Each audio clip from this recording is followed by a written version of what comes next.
Sir Rowan stood at the edge of the Enchanted Lake, his heart pounding. The surface of the water shimmered with colors, distorting the reflection of the sky. This was no ordinary lake. It was a realm of illusion, guarding secrets long forgotten. For generations, the people of his village had whispered tales of the dragon Sylphara, said to guard a treasure capable of ending the famine threatening their land. With each step towards the water, Rowan felt the weight of his mission pressing down upon him. He had seen too many faces of hunger and despair, too many children with hollow eyes. He couldn't allow this plight to continue. The promise of Sylphara's treasure shimmered like a beacon, guiding him deeper into the mystery of the lake. As he stepped into the cool water, an odd sensation enveloped him. The water felt alive and pulsating with energy. The moment his foot broke the surface, the world began to twist and contort. The trees appeared to elongate, their branches reaching out like skeletal fingers.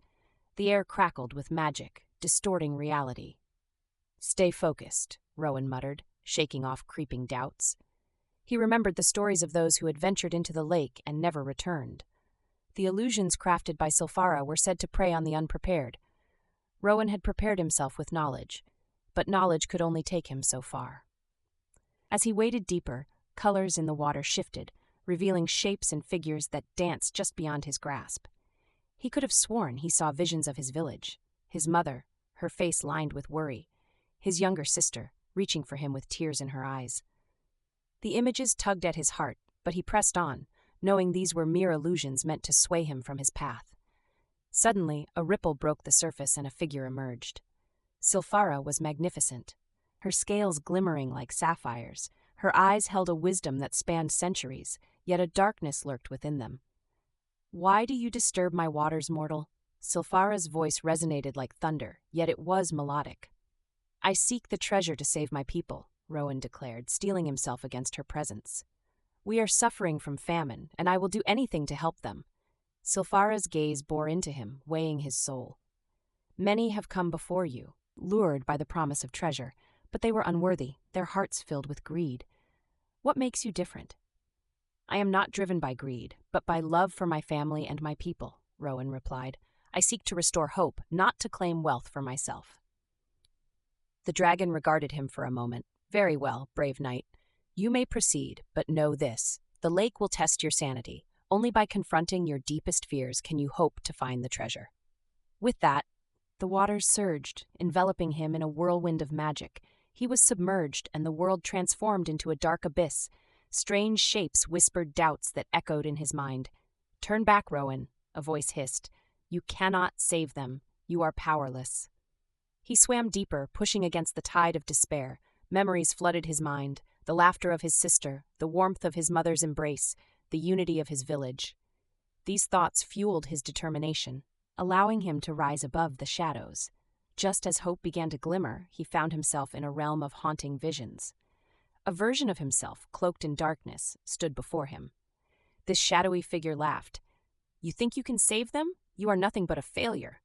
"No," Rowan shouted. "I will not be defined by fear." With renewed resolve, he charged at the apparition, shattering the illusion with a single blow. The darkness recoiled, and a blinding light enveloped him. He emerged from the depths of the lake, gasping for breath. Before him lay the treasure, a glowing orb pulsating with energy. It was a crystalline sphere, reflecting the hopes and dreams of his people. He reached out, fingers trembling, but just as he was about to grasp it, Sylphara's voice echoed. "Beware, Rowan. This treasure is not what it seems." Rowan hesitated. "What do you mean?" "The treasure contains the hopes of your people. Yes, but it also reflects their deepest desires. If misused, it can bring ruin rather than salvation." The weight of her words pressed down on him, but Rowan's heart was resolute. "I will use it wisely. My people deserve a chance." He grasped the orb, and a wave of warmth washed over him. Visions of his village filled his mind. This was not just a treasure. It was a chance to weave a new future. Suddenly, the ground shook beneath him. Sylphara roared, the enchantments of the lake unraveling. "You have passed the test, Sir Rowan. Use the treasure wisely, for the power it holds is both a gift and a curse." With those words, the world shifted, and Rowan found himself standing on the shore of the lake, the orb pulsing in his hand. The colors of the lake were vibrant, the enchantment a gentle glow. He looked at Sylphara, who had returned to her aquatic domain. "Thank you, Sylphara," he called out. "I will honor your warning." With a nod, the dragon disappeared beneath the water. Rowan turned away from the lake, his path clear. The journey home was swift. When he arrived, the villagers gathered, their eyes wide with hope. He held the orb high, the light illuminating their faces. "This treasure will save us. Together, we can overcome the darkness." As he spoke, the orb released a radiant glow, and the crops began to flourish. Rowan had faced the lake's illusions and emerged victorious, proving that love and courage could conquer despair. And as the village thrived, the tales of Sir Rowan and the Enchanted Lake spread far and wide, inspiring others to confront their fears and seek their own paths of bravery.